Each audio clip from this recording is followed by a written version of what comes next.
जब मेरा बेबी, मैं उसे ब्रेस्ट फीड करवाने की कोशिश कर रही हूँ, वो ज़ोर ज़ोर से रोने लग रहा है।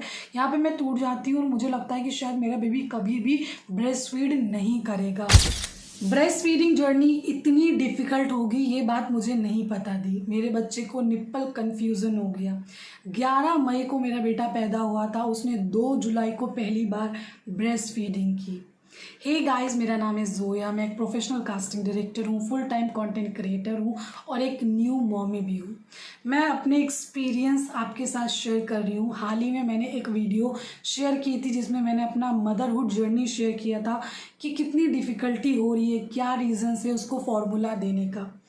मैंने देखा कि वो वीडियो वायरल हुआ, बल्कि उस वीडियो में इतने सारी माँओं के कमेंट आए। हर माँ मुझसे पूछ रही है कि सेम सिचुएशन हमारी भी है और आपने किस तरीके से इस चीज़ को हैंडल किया।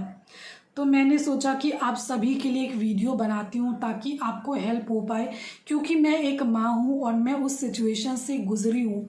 मैंने बहुत सारी चीज़ें झेली हैं और उसके बाद मैंने सल्यूशन फाइनली ढूंढा है। जो चीज़ मेरे लिए काम करी है वो शायद आपके लिए काम कर भी सकती है, नहीं भी कर सकती है, लेकिन ट्राई करने में क्या ही जाता है।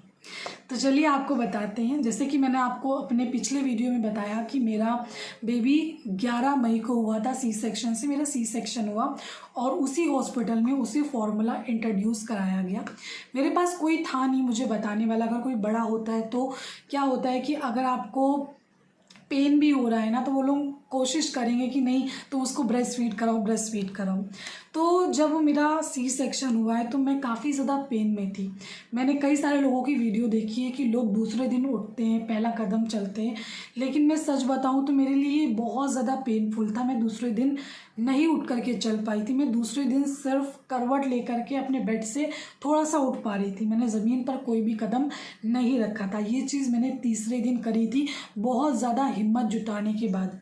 जब सी सेक्शन होता है, जब आपका नॉर्मल सब थोड़ा थोड़ा हो रहा होता है तो आपको दर्द का जो है ना एहसास होता है, क्योंकि जो एनेस्थीसिया लगा होता है धीरे धीरे करके आपको पेन, जैसे जैसे उसका असर जाता है ना, आपको पेन का जो एहसास है वो धीरे धीरे करके होने लगता है।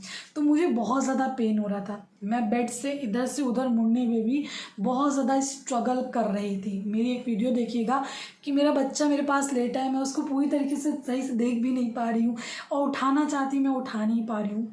तीसरे दिन बहुत मुश्किल के बाद मैं बैठी। पहले दिन ही उस हॉस्पिटल में मेरे बच्चे को फॉर्मूला उन लोगों ने इंट्रोड्यूस कराया। पहले दिन, दूसरे दिन और तीसरे दिन भी आधा दिन उन्होंने उसे फॉर्मूला दिया। फिर उन्होंने मुझे बोला कि बैठ करके कोशिश करो बच्चे को दूध पिलाओ। मैं बहुत मुश्किल से बैठी अपने बच्चे के लिए कि मुझे इसको फीड कराना है।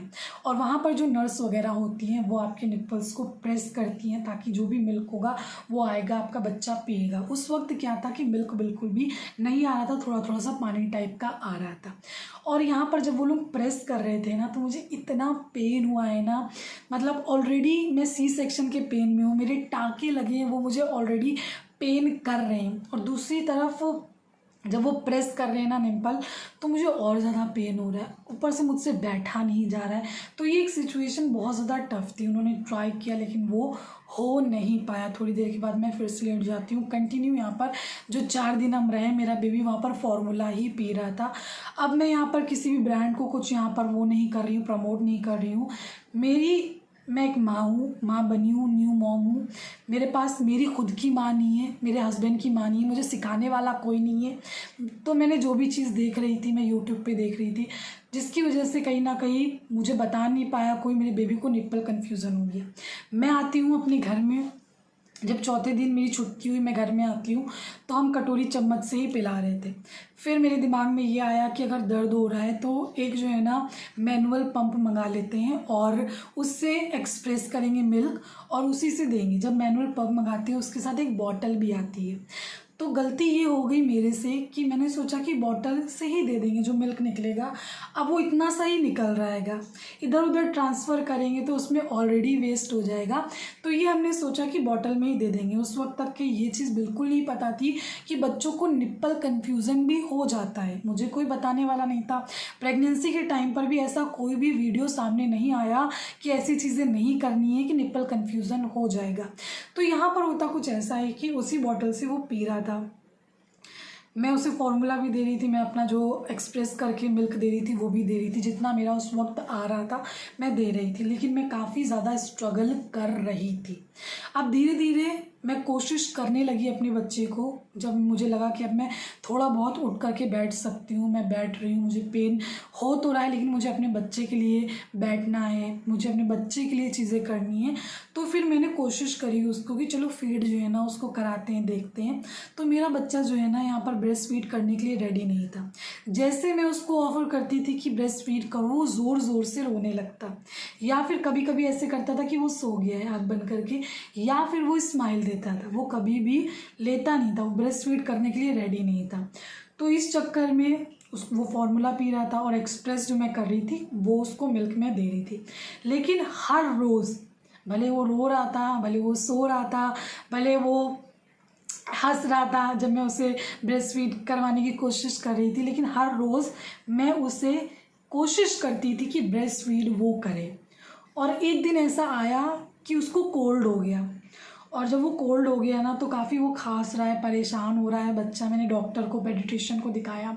जब मैं अपने पेडिट्रिशियन से पहली बार मिली थी तो उन्होंने मेरे सी सेक्शन का कारण पूछा और उनको मैंने बताया कि बच्चा ब्रेस्ट फीड नहीं करता है तो किस तरीके से उसको ये मिल्क वगैरह देना है। तो उन्होंने मुझे एक रूल सिखाया कि अगर वो ब्रेस्ट फीड कर रहा है तो पहले ब्रेस्ट फीड कराओ, उसके बाद अगर वो नहीं करता है तो जो एक्सप्रेस करके आप पंप से देते हो वो उसे दो, और अगर उससे भी उसका पेट नहीं भर रहा है तब जाकर के लास्ट में आप फार्मूला दोगे, उससे पहले आप फार्मूला नहीं दोगे। तो यही वाला जो रूल था मैं फॉलो कर रही थी, क्योंकि मेरा बेबी ब्रेस्ट फीड कर नहीं रहा था, मैं एक्सप्रेस करके दे रही थी जितना मेरा मिल्क आ पा रहा था, क्योंकि बच्चा है, मुझे उसकी हेल्थ भी देखनी है।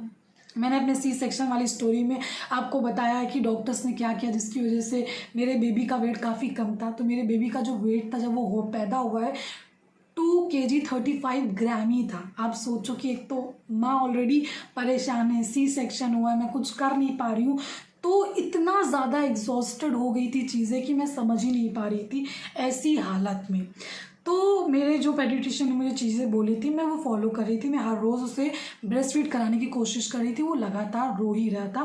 फिर मैं एक्सप्रेस करके उसे दे रही थी, और ये चीज़ जो है ना एक्सप्रेस करके देना काफ़ी ज़्यादा मुझे फ्रस्ट्रेटिंग उस वक्त लग रहा था कि मेरा बेबी पी नहीं रहा है। उसे एक दिन कोल्ड हो जाता है, क्योंकि मैं नई नई माँ बनी हूँ, मेरे आसपास कोई था ही नहीं बताने वाला कि बच्चे को किस तरीके से रखना है, क्या रखना है। मेरा बच्चा मई में हुआ, उस वक्त इतनी ज़्यादा गर्मी हो रही थी तो उसको कोल्ड हो गया, क्योंकि हमने जो कूलर था वो सामने रखा या क्या रखा आई डोंट नो, उसको बहुत ज़्यादा कोल्ड हो गया। कोल्ड होने के बाद मैं बहुत ज़्यादा परेशान हो गई। जितना मैं वीडियोस देख रही थी कि एक माँ का जो दूध होता है ना वो बच्चे को बहुत ज़्यादा हील करता है, तो मेरा ये था कि यार मेरा बच्चा अगर काश ब्रेस्ट फीड करता ना तो मैं अपने बच्चे को हील कर पाती, लेकिन वो ब्रेस्ट फीड करता ही नहीं है। मैं यहाँ पर भी बहुत ज़्यादा परेशान थी, लेकिन हर रोज़ मैं ट्राई कर रही थी। एक दिन पता है मैं बहुत ज़्यादा टूट जाती हूँ जब मेरा बेबी, मैं उसे ब्रेस्ट फीड करवाने की कोशिश कर रही हूँ, वो ज़ोर ज़ोर से रोने लग रहा है। यहाँ पे मैं टूट जाती हूँ और मुझे लगता है कि शायद मेरा बेबी कभी भी ब्रेस्ट फीड नहीं करेगा, वो कभी भी नहीं करेगा। एक दिन होता कुछ ऐसा है कि मैं और मेरे हस्बैंड कुछ बात कर रहे थे और एक डायलॉग होता है कि तूने क्या माँ का दूध पिया है। तो मैं बहुत इमोशनल हो गई उस दिन, आई वॉज़ वेरी इमोशनल। मैंने बोला कि मेरे बेटे का नाम ईवान है, मैंने उनको बोला कि शायद ईवान तो यही बोलेगा ना कि मैंने तो अपनी माँ का दूध नहीं पिया है। तो मैं बहुत रोने लगी, बहुत इमोशनल हो गई। मुझे लगा कि शायद मेरा बेबी कभी भी ब्रेस्ट फीड करेगा ही नहीं, ये जो चीज़ें हैं ना वो इस तरीके से ही चलती रहेंगी। मैं टूट रही थी बट स्टिल मैं ट्राई भी कर रही थी। मैं उसे बॉटल वाला फीड देने से पहले मैं उसे कोशिश करती थी कि ब्रेस्ट फीड कराऊँ। ये चीज़ जो है ना जब मैं हॉस्पिटल से आई हूँ उसके बाद तकरीबन चलती रही। मई चला गया, जून चला गया, फिर आता है जुलाई की 2 तारीख थी, मुझे बहुत अच्छी तरीके से याद है। जुलाई की 2 तारीख थी, मेरा बच्चा तकरीबन दिन का 1 बजे था। वो सुबह तो जो बॉटल वगैरह लेता था उसने लिया, लेकिन दिन का 1 बजे वो बहुत ज़ोर ज़ोर से रोने लगा। मेरे जो हस्बैंड है उस वक्त वो मिल्क बनाने के लिए उसका जाते हैं, और मैं सोचती हूँ कि चलो एक बार और ट्राई कर लेती हूँ, रो ही तो रहा है, ज़्यादा से ज़्यादा क्या होगा, रिजेक्ट ही कर देगा, लेकिन ट्राई कर लेती हूँ। तो उस वक्त मैंने क्या किया, ट्राई किया उसको कि अभी आने में देर लगेगी और ये बहुत ज़्यादा रो रहा है, हो सकता है कि थोड़ा सा ऐसे ही सकी करेगा तो हो सकता है कि खुश हो जाएगा।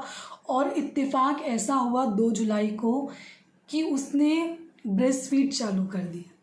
अब जब 1 बज रहे थे, वो कंटिन्यूअसली मेरा बेबी जो है ना वो सकिंग कर रहा है, क्योंकि मेरा उतना मिल्क भी नहीं आ रहा था, तो कंटिन्यूअसली सकिंग कर रहा है। मेरा बेबी पूरा 1 बजे से लेकर के सुबह के 5 बजे तक के नहीं सोया, क्योंकि उसने पहली बार ऐसा कुछ किया। मैं कोशिश करती थी हमेशा, लेकिन पहली बार उसने ब्रेस्ट फीडिंग की। शायद उसको अच्छा लगा, उसको एक कनेक्शन फील हुआ, या फिर एक इसको क्लस्टर फीडिंग भी बोलते हैं, क्या फील हुआ मुझे नहीं समझ में आया। लेकिन 1 बजे से लेकर के सुबह के 5 बजे तक के नेक्स्ट डे वो थोड़ी देर सो रहा है और फिर वो ब्रेस्ट फीड मांग रहा है, थोड़ी देर सो रहा है, ब्रेस्ट फीड मांग रहा है। मेरे हस्बैंड बॉटल बना करके लेकर के आते हैं और उस वक्त जो है ना उसने शुरुआत किया ब्रेस्ट फीड ही करना, और वो बॉटल वहीं पर रखी रही। मैं इतनी खुश हो गई, इतनी खुश हो गई कि मेरे बच्चे ने ब्रेस्ट फीडिंग चालू कर दी है। मैं कंटिन्यूअसली, मेरा बच्चा क्लस्टर फीडिंग ही कर रहा है, मुझे उस वक्त नहीं पता था कि इसको क्लस्टर फीडिंग कहते हैं, और वो कंटिन्यूअसली सक ही कर रहा है, तो मैं उसे पिला रही हूँ, खुशी खुशी पिला रही हूँ।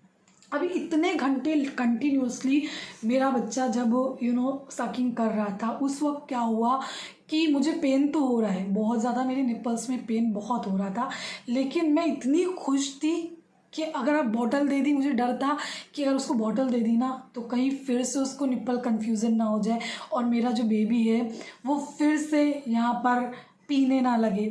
अब मैंने ये निप्पल कन्फ्यूज़न एकदम से चमत्कार नहीं हुआ है, हम लोग बहुत रिसर्च कर रहे थे, बहुत ज़्यादा रिसर्च कर रहे थे, इंटरनेट पर खोज रहे थे। एक लैक्टिशियन है, उनसे भी बात की। पहले मैंने सोचा था कि मैं ऑफलाइन जा कर के दिखाऊंगी, मैं मुंबई में रहती हूँ।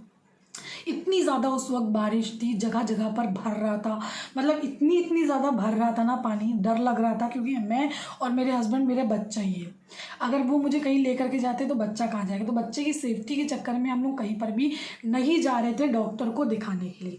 फिर ऑनलाइन मुझे एक लैक्टेशन का पता चलता है, मैं उनसे बात करती हूँ, तो मुझे कुछ ट्रिक वगैरह बताते हैं कि ये सारी चीज़ें जो है ना तुम करो, तुम कंटिन्यूसली उसको फीड कराने की जो है ना वो कोशिश करो, तुम लगातार करती रहो।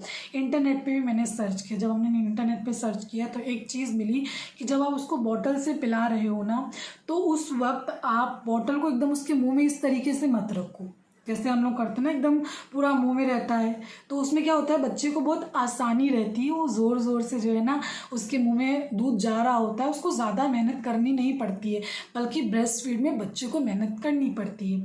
तो यहाँ पर यही एक चीज़ हो रही थी कि उसको ब्रेस्ट फीड में ज़्यादा मेहनत करनी पड़ रही थी, और बॉटल में क्या हो रहा था कि आसानी से मिल्क आ रहा था, उसको उतनी मेहनत नहीं करनी पड़ रही थी। तो इंटरनेट के थ्रू मुझे पता चलता है कि आप बॉटल से मत पिलाओ, जितना हो सकता है कटोरी चम्मच से ही पिलाओ। अब यहाँ पर जो ब्रेस्ट मिल्क मैं उसको एक्सप्रेस करके दे रही थी, मुझे लग रहा था कि कटोरी में वो वेस्ट कर रहा है, इधर उधर गिरा रहा है, तो मैं उसी से ही दूंगी। और एक और जो चीज़ थी उसमें ये था कि आप बॉटल को हॉरिजेंटल रखो। जब आप ऐसे रखोगे ना तो जो दूध है ना वो स्लो स्लो जाएगा और बच्चा ज़्यादा उसको चूसेगा, सक करेगा, मेहनत करेगा। और जब वो ज़्यादा मेहनत करेगा तो जब आप उसको ब्रेस्ट फीड करवाने की कोशिश करोगे, उस वक्त बेबी को लगेगा कि यहाँ भी मेहनत करनी पड़ रही है, यहाँ भी मेहनत करनी पड़ रही है, तो चलो ब्रेस्ट फीड ही करते हैं। तो मेरे साथ यही चीज़ हुई। एक दिन पहले हम लोग जितनी बार भी उसको बॉटल फीड दे रहे थे वो हॉरिजेंटल में ही दे रहे थे, हम बिल्कुल ऐसे मुंह में नहीं घुसा रहे थे, सिर्फ हॉरिजेंटल में इस तरीके से दे रहे थे। उसमें बेबी शुरुआत में थोड़ा परेशान तो हो रहा था, क्योंकि शुरुआत से उसकी आदत ये थी कि जल्दी जल्दी दूध जा रहा, उसको मेहनत नहीं करनी पड़ी। शुरुआत में वो परेशान ज़रूर हो रहा था, लेकिन यही जो चीज़ थी ना वो हमारे काम आई। दूसरा दिन था, 1 तारीख से हम लोगों ने ये चीज़ 1 जुलाई से शुरू किया था, हॉरिजेंटल बॉटल देना। और दूसरा जो दिन था 2 जुलाई, उस दिन से उसने ब्रेस्ट फीडिंग चालू कर दी। अब जब उसने ब्रेस्ट फीडिंग चालू करी है, कंटिन्यूसली वो ब्रेस्ट फीडिंग ही कर रहा है, दूध शायद आ नहीं रहा है, स्लो आ रहा है, क्योंकि उतना जब मैं एक्सप्रेस भी करती थी तो ज़्यादा नहीं आता था, तो मैं समझ पा रही थी थोड़ी देर में कि शायद नहीं आ रहा है, लेकिन फिर भी मैं सोच रही थी कि हो सकता है आएगा। फिर वो रोने भी लग रहा था बीच में कि नहीं मुझे ब्रेस्ट फीड ही करना है, ब्रेस्ट फीडिंग करना है। तो इस चक्कर में वो पहली बार ऐसा हुआ था कि जब वो पैदा हुआ है उसके बाद से 1 बजे दिन के जगह था, सुबह के 5 बजे वो सोया था। फिर मैं परेशान हो इसलिए हो गई कि जो मेरे निप्पल्स थे वो क्रैक हो गए, वहाँ की जो स्किन थी ना वो पूरी निकल गई। फिर मैंने अपने लैक्टिशियन से बात करी, उनको ये फ़ोटोज़ भेजी, उनको सारी सिचुएशन बताई कि मेरे साथ ऐसी ऐसी चीज़ हो रही है। फाइनली मेरे बेबी ने शुरू तो कर दिया है ब्रेस्ट फीड करना, लेकिन अब जब 3 तारीख हुई है ना, आज का दिन है, मैं पिला नहीं पा रही हूँ उसको दूध, क्योंकि जो मेरे निप्पल हैं उसमें स्क्रैच पड़ चुका हैगा। वो एकदम दर्द हो रहा है, वो बहुत ज़्यादा पेनफुल हो रहेंगे। मैं उसको पिला ही नहीं पा रही हूँ। जैसे उसको कोशिश कर रही हूँ ना, जैसे वो मुंह में सक करने की कोशिश कर रहा है ना, मुझे जलन महसूस हो रही है। इतना दर्द हो रहा है ना कि मैं उसे पिला ही नहीं पा रही हूँ। तो 2 तारीख को मैंने पिलाया, 3 तारीख को मुझे इतनी मतलब कंटिन्यूसली उसने सकिंग की जिसकी वजह से निप्पल क्रैक हुए और पेन हुआ बहुत ज़्यादा। और 3 तारीख को मैंने कोई भी उसको फीडिंग नहीं कराई। 3 तारीख को ही मैंने अपने लैक्टेशन से बात करी, उनको सारी सिचुएशन बताई। उन्होंने मुझे एक ट्यूब दिया जो कि निप्पल पे लगाना था। उन्होंने मुझे कुछ मेडिसिन दी जो मुझे इतना ज़्यादा दर्द हो रहा था उसको ठीक होने के लिए। उन्होंने जिस मिल्क ज़्यादा आ सके उसके लिए एक पाउडर भी दिया कि आप ये पाउडर भी चालू करो, और जो अपना खान पीन है वो कोशिश करो अच्छे से अच्छा रखो, और कोशिश करो कि ब्रेस्ट फीडिंग ही उसको करवाओ। अब ये दर्द था तो एकदम से चला नहीं जाएगा, जो निप्पल क्रैक हुए थे वो एकदम से ठीक नहीं हो जाएंगे। तो मैंने फिर कोशिश करी कि उसको फिर से एक्सप्रेस करके ही दे देती हूँ। जब मैंने पहली बार उसके बाद एक्सप्रेस किया है तो बहुत पतला पतला आने लगा मिल्क। तो उन्होंने बोला ये नॉर्मल है, लेकिन कोशिश करो कि उसको तुम दूध पिलाओ, ब्रेस्ट फीडिंग ही करवाओ। तो जब मैंने ट्यूब वगैरह लगाया है, दिन में 3 से 4 बार दवाई खाई है, तो मेरा थोड़ा सा नॉर्मल हुआ। तो 1-2 दिन के बाद फिर से मैंने ब्रेस्ट फीड उसको चालू किया। पूरी तरीके से ठीक नहीं हुआ था, थोड़ा बहुत पेन तो हो रहा था, जलन भी हो रही थी, लेकिन अभी मेरे बच्चे ने 2 दिन पहले चालू किया है। उसकी आदत मुझे लगानी है ना कि छुटानी है। तो मैंने वो दर्द झेला, मैं वो दर्द झेल रही थी। मेरा बच्चा जब भी वो ब्रेस्ट फीड के लिए मेरा जितना भी आ रहा था, उस वक्त मैं उसे ब्रेस्ट फीड करा रही थी। अब मैं उस वक्त ये देख रही थी कि जब भी मेरा बच्चा ब्रेस्ट फीड कर रहा है, उसके बाद वो नींद में तो आ रहा है, वो सोने तो जा रहा है, लेकिन थोड़ी देर के बाद हाथ पैर हिला रहा है। तो उससे ऐसा लग रहा था कि शायद वो पूरी तरीके से संतुष्ट नहीं है, उसका जो पेट है वो बिल्कुल भी नहीं भर रहा है। इनफैक्ट वो डायपर भी कम गीले कर रहा है। अब यहाँ पर इतना तो समझ में आ गया था कि अभी उतना मिल्क मुझे नहीं आ रहा है, तो यहाँ पर मुझे इतनी भी ज़ोर ज़बरदस्ती नहीं करनी है कि मिल्क नहीं आ रहा है उतना ज़्यादा, फिर भी मैं अपने बच्चे को दूसरा मिल्क ना दूँ। तो मैं उसे दे रही थी। यहाँ पर मैं ब्रेस्ट फीड भी करा रही थी, थोड़ा बहुत जितना एक्सप्रेस कर पा रही थी वो कर रही थी, बाकी जो फॉर्मूला है मैं उसको दे रही थी, क्योंकि एक माँ की मजबूरी थी। मेरे बच्चे का वेट इतना कम था तो मैं क्या करती, मेरे पास कोई भी ऑप्शन नहीं था। और मैंने इतने कमेंट पढ़े हैं, कई माएँ इस चीज़ से जूझ रही हैं। मुझे इतने कमेंट आए हैं कि कई माएँ परेशान हैं, उनको ताने दिए जाते हैं कि भैया तुम क्यों पिला रही हो। कोई भी माँ अपनी चॉइस से नहीं पिला रही है, सबकी मजबूरी है, सबकी मजबूरी है। यहाँ पर फिर होता कुछ ऐसा है कि धीरे धीरे करके मैंने अपनी डाइट भी अच्छी करी, खान पान अच्छा किया। उसके बाद जो है ना वो पाउडर भी ले रही थी, दवाई भी ले रही थी, और मैं कंटिन्यूसली फीड भी अपने बच्चे को करा रही थी। पहले ऐसा हो रहा था फीडिंग का जो मेरा पैटर्न था कि यहाँ पर फॉर्मूला, क्योंकि मेरा जो ब्रेस्ट मिल्क था वो कम आ रहा था तो फॉर्मूला ज़्यादा था, लेकिन जैसे जैसे मुझे ऐसा लग रहा था कि एक फीड लेने के बाद मेरा बेटा थोड़ी देर भी सो रहा है ना, मतलब वो संतुष्ट हो रहा है। हाँ, मुझे ज़्यादा मेहनत करनी है, उसे बार बार दूध मुझे पिलाना है, जो कि मैं करूँगी, क्योंकि उसकी सेहत का ख्याल मुझे ही रखना है, मैं उसकी माँ हूँ। तो अब मैंने क्या किया, अभी जो मैं प्रेजेंट टाइम पे कर रही हूँ, धीरे धीरे करके मैं उसकी ज़्यादा ब्रेस्ट फीड कराने लगी, ज़्यादा ब्रेस्ट फीड करवाती हूँ उसको, और फार्मूला बहुत धीरे धीरे करके कम कर दिया। पहले वो हर 2 घंटे में शुरुआत में फार्मूला पी रहा था, उसके बाद धीरे धीरे मैं एक्सप्रेस करके उसको देने लगी। तो फिर कभी फार्मूला दे रही हूँ, कभी उसको मैं अपना ब्रेस्ट मिल्क एक्सप्रेस करके दे रही हूँ। फिर जब उसने ब्रेस्ट फीडिंग चालू कर दी है तो उस वक्त पहले ब्रेस्ट फीड करा रही हूँ। अगर ब्रेस्ट फीडिंग करके वो आराम से सो रहा है तो कोई फार्मूला मैं उसे नहीं दे रही हूँ। लेकिन अगर ब्रेस्ट फीड करने के बाद भी वो रो रहा है बहुत ज़्यादा तो उस वक्त मजबूरी है एक माँ की, देना पड़ रहा है।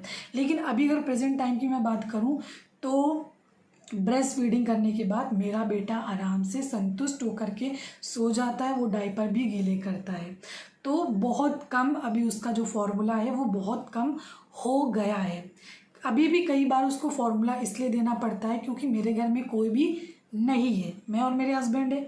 घर के सारे काम करने, अपने काम करने, कॉन्ट्रैक्ट का काम करना है, सारी चीज़ें करनी है, बच्चे को भी संभालना है। तो कई बार ऐसा होता है कि एक दो बार हम लोग दे देते हैं अगर उसको भूख लग रही है और वो संतुष्ट नहीं हो रहा है। यहाँ पर मैं किसी भी फार्मूला को प्रमोट नहीं कर रही हूँ, कुछ नहीं कर रही हूँ। एक माँ की जर्नी है, वो चीज़ मैं बता रही हूँ। आई होप लोग इस चीज़ को जो है ना समझ पाएंगे। फ़िलहाल मैं सारी माँओं से यही कहूँगी कि हिम्मत नहीं हारना है, हिम्मत बिल्कुल भी नहीं हारना है। आप यकीन मानो आपका बेबी एक दिन ब्रेस्ट फीड ज़रूर करेगा। अगर उसको निप्पल कन्फ्यूज़न हो गया है, बस आपको हर रोज़ ट्राई करना है, हर रोज़ ट्राई करना है। जब भी आप उसको बॉटल दे रहे हो तो आपको ट्राई करना ही करना है। अगर आपका बेबी कटोरी चम्मच से पी लेता है, आपको कोई इशू नहीं है, तो आपको कटोरी चम्मच से पिलाना है। अगर वो नहीं पी पा रहा है कोई रीज़न से, आप बॉटल से भी दे रहे हो तो उसको हॉरिजेंटल तरीके से पिलाओगे। बॉटल सीधी रखोगे तो उससे दूध स्लो जाएगा, जिसके बाद उसको मेहनत करनी पड़ेगी। और फिर जब आप ब्रेस्ट फीड कराओगे तो यहाँ पर उसको लगेगा कि दोनों जगह मेहनत करनी है, तो चलो यहीं पर ही मेहनत कर लेता हूँ या कर लेती हूँ, जो भी आपका बेबी है। तो मैंने अपने बेटे से एक सीख जो सीखी है वो मैं आपको बताना चाहती हूँ कि इस पूरी जर्नी में मैं बहुत एग्जॉस्टेड हो गई, बहुत परेशान हो गई। कहीं ना कहीं मैं ट्राई भी कर रही थी, मेरे अंदर सवाल भी आ रहे थे कि शायद अब ये ब्रेस्ट फीडिंग नहीं करेगा, कभी भी एक माँ का दूध नहीं पिएगा, ये शायद मुझे हमेशा इसको एक्सप्रेस ही करके देना पड़ेगा या फिर ये फार्मूला ही पिएगा। लेकिन जब मैं कोशिश करती रही ना, एक दिन जिस दिन उसने पिया ना दूध और वो कंटिन्यू आज भी पी रहा है ना, तो मुझे एक सीख मिली कि आप कोशिश करते रहिए, कोशिश करना मत छोड़िए। क्योंकि जब आप कोशिश करोगे ना तो आपको एक ना एक दिन उसका परिणाम ज़रूर से ज़रूर मिलेगा। तो मैं सारी नई माँओं को बोलना चाहती हूँ, प्लीज़ अपना ख्याल रखिए, अपने बेबी का ख्याल रखिए, अपने हस्बैंड का ख्याल रखिए और कोशिश करते रहिए, क्योंकि ये नामुमकिन नहीं है। जी हाँ, नामुमकिन नहीं है। मैंने इस चीज़ को झेला है और मैं सक्सेस भी हुई हूँ। मेरे बच्चे को निप्पल कन्फ्यूज़न हुआ था, वो ठीक भी हुआ है। आज मेरा बच्चा ब्रेस्ट फीड करता है और ये मेरे लिए एक बहुत बड़ी अचीवमेंट है। आई होप आपके लिए ये वीडियो काफ़ी ज़्यादा हेल्पफुल रहा है। अगर थोड़ा सा भी हेल्पफुल रहा है तो जितनी भी माँओं को आप जानते हो शेयर करो और इस वीडियो को लाइक करो, चैनल को सब्सक्राइब करो। इस चैनल पर मैं अपने ब्लॉग्स, अपने मेकअप्स, कई सारी चीज़ें शेयर करती हूँ, अपना मदरहुड शेयर करती हूँ। तो आई होप आपको ये वीडियो पसंद आया। Thank you.